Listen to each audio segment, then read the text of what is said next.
This is the Sabbath School lesson for the fourth quarter, 2020. Lesson 11 for December 5 to 11, The Christian and Work, read by Dr. Percy Harrold. Tuesday, December 8, Work and Excellence. Question. Skim over Exodus 20, verse 10 through to chapter 30, verse 38. How particular was God when he asked Moses to erect a tabernacle of worship? What does this tell us about God's character? That's 6 whole chapters almost. Let's begin at Exodus 25, verse 10. It's titled, The Ark of the Testimony. And they shall make an ark of acacia wood. 2.5 cubits shall be its length, 1.5 cubits its width, and 1.5 cubits its height. And you shall overlay it with pure gold inside and out, you shall overlay it, and shall make on it a moulding of gold all around. You shall cast 4 rings of gold for it, and put them on its 4 corners. 2 rings shall be on one side, and 2 rings on the other side. And you shall make poles of acacia wood and overlay them with gold. You shall put the poles into the rings on the sides of the ark, that the ark may be carried by them. The poles shall be in the rings of the ark, they shall not be taken from it. And you shall put into the ark the testimony which I will give you.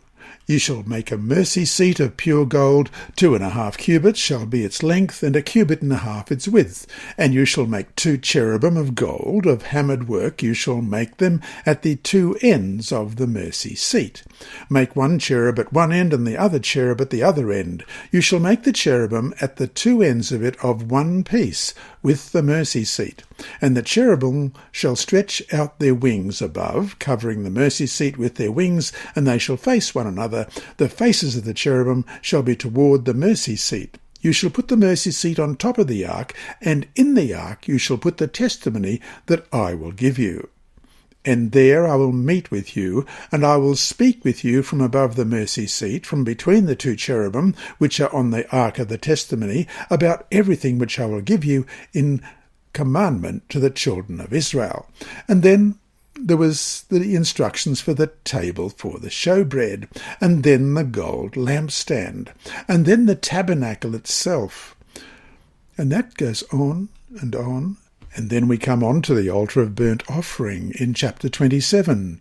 You shall make an altar of acacia wood, 5 cubits long and 5 cubits wide. The altar shall be square, and its height shall be 3 cubits. And the description continues until we come to the court of the tabernacle, and then there are details for that as well. And then there's the care of the lampstand, and then the garments for the priesthood in chapter 28, the ephod, the breastplate, the other priestly garments. And Aaron and his sons were consecrated in chapter 29, and that's a long chapter with lots of details about how it was to occur. And then the daily offerings in verse 38 of chapter 28.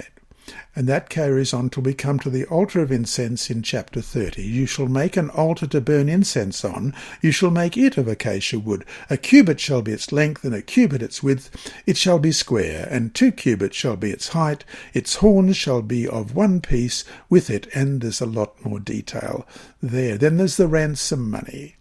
And after that the bronze laver, and the holy anointing oil, and the incense, until we come to verse 38.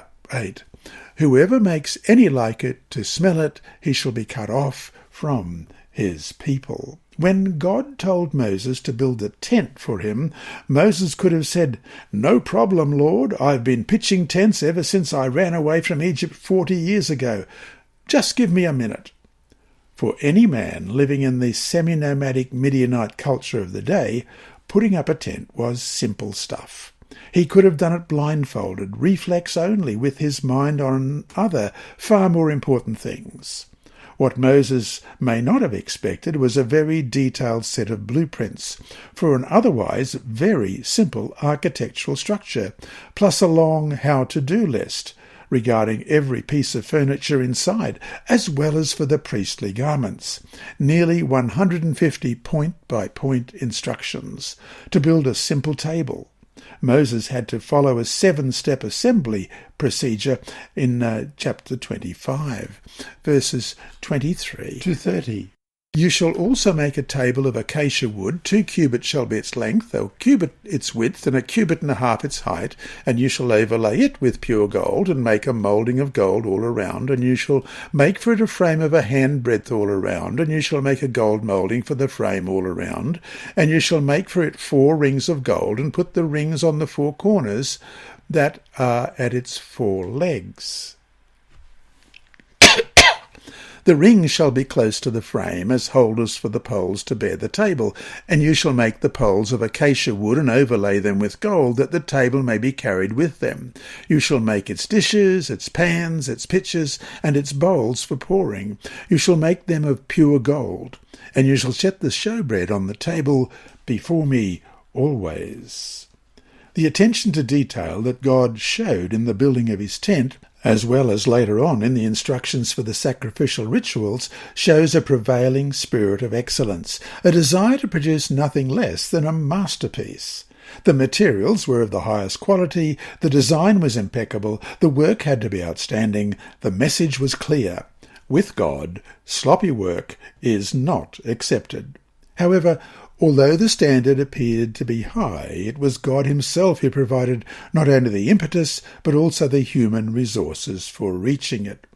We read in Exodus chapter 31, verses 1 to 6, and chapter 35, verses 30 to 36, verse 1, that God himself gave the people the needed skills. These men were filled with the Spirit, giving them ability and knowledge of all kinds of craftsmanship, so that the building of the tabernacle and its furniture would proceed as the Lord has commanded, Exodus 36, verse 1.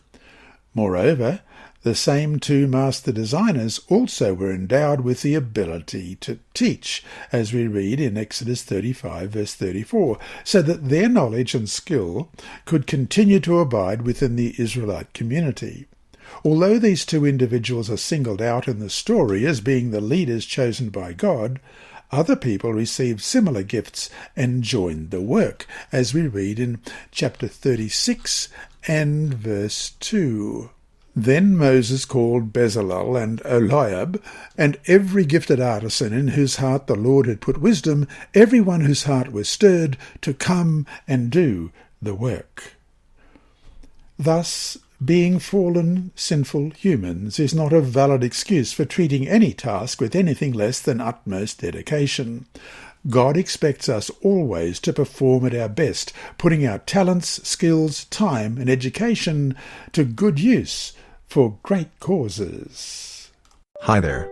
Thanks for watching this video on the Advent-band Ministries YouTube channel. Please subscribe and click the bell icon to be alerted whenever we upload new videos.